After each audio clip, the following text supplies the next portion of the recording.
ഇന്ന് രാത്രി ആര് പ്രസംഗിക്കും അറിയത്തില്ല.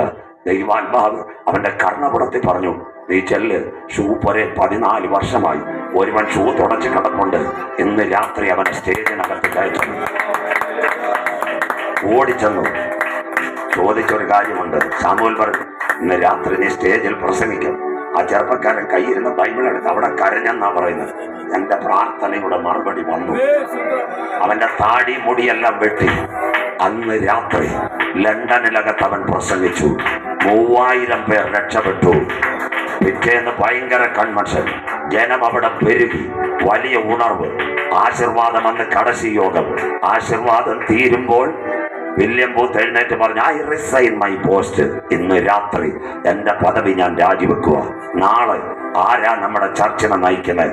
14 വർഷം അടിമയായി നമ്മുടെ സൂപ്പരെ കടന്ന ഈ ചെറുപ്പക്കാരൻ നമ്മുടെ സഭയെ നയിക്കും.